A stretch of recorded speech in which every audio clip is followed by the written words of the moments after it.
வணக்கம். நித்யசுபம் சார்பில் உங்கள் நிஷா.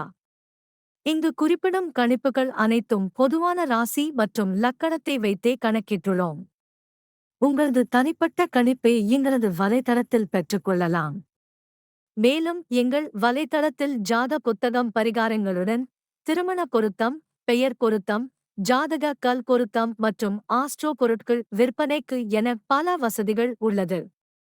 வாங்கல் தலைப்பிற்கு செல்வோம்.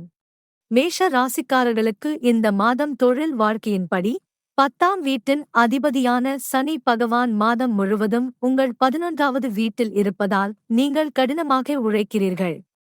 கடினமாக உழைத்து மனதை திருடாமல், உங்களின் பணியை உங்களின் வழிபாடாக கருதி, உழைத்து உங்களின் முழு பங்களிப்பையும் தர முயல்வீர்கள். இது உங்களுக்கு நல்ல வெற்றியை தரும். மேலதிகாரிகளின் ஆதரவை பெறுவீர்கள். நீங்கள் அவருடைய ஆசீர்வாதங்களுக்கு தகுதியானவர்களாக மாறுவீர்கள். அவர்களிடமிருந்து பதவி உயர்வு பெறும் வரமும் கிடைக்கலாம். அவர் உங்கள் வேலையில் மிகவும் மகிழ்ச்சியாக இருப்பார், ஆனால் அதை வெளிப்படுத்த மாட்டார். எனவே உங்கள் பிரச்சினைகள் ஏதேனும் இருந்தால் அவரிடம் சொல்லுங்கள், ஏனென்றால் அவை தீர்க்கப்படலாம். வியாபாரிகளுக்கும் இந்த மாதம் சாதகமாக இருக்கும். உங்கள் வணிக கூட்டாளருடனான உங்கள் உறவு உள்நாட்டு உறவு போல் மாறும். இது உங்களுக்கு இடையே நெருக்கத்தை ஏற்படுத்தும். இதன் மூலம் உங்கள் வணிகத்தை சிறந்த முறையில் புரிந்து கொண்டு முன்னேற முடியும். 5ஆம் வீட்டின் அதிபதியான சூரிய பகவான், குரு, சுக்கிரன், புதன் ஆகிய கிரகங்களுடன் 2ஆம் வீட்டில் அமர்வார். நீங்கள் சரியாக படிப்பது மட்டுமின்றி மற்ற வேலைகளிலும் கவனம் செலுத்துவீர்கள்.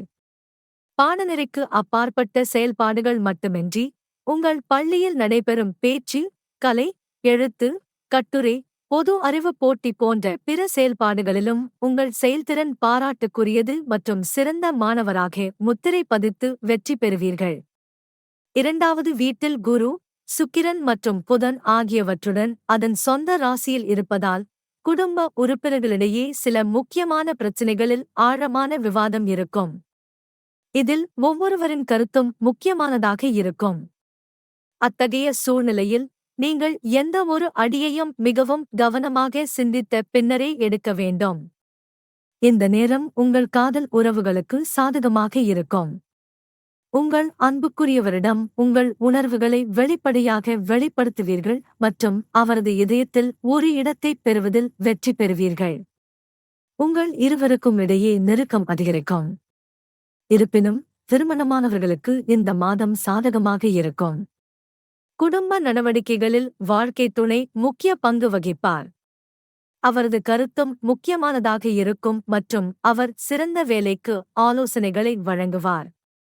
அவர்களின் ஆலோசனையால் வீட்டில் எந்த வருமானமும் பெருகும். ராகு பகவான் உங்கள் 12ஆம் வீட்டில் இருப்பதால் உங்கள் செலவுகள் அதிகமாக இருக்காது. விஷயங்கள் உங்கள் கட்டுப்பாட்டில் இல்லை மற்றும் நீங்கள் அவற்றை கட்டுப்படுத்த முடியாது. இதன் காரணமாக உங்கள் கைகளில் இருந்து பணம் நழுவத் தொடங்கும்.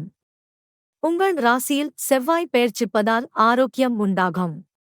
உடற்பயிற்சி மற்றும் யோகா செய்வதில் கவனம் செலுத்தலாம். உங்களை ஆரோக்கியமாக வைத்துக் கொள்வது உங்களுக்கு மகிழ்ச்சியை தரும். இதற்காக நீங்கள் கண்டிப்பாக காலை நடைப்பயிற்சி மேற்கொள்வீர்கள். பரிகாரம்: தினமும் சூரியாஷ்டகம் பாராயணம் செய்ய வேண்டும்.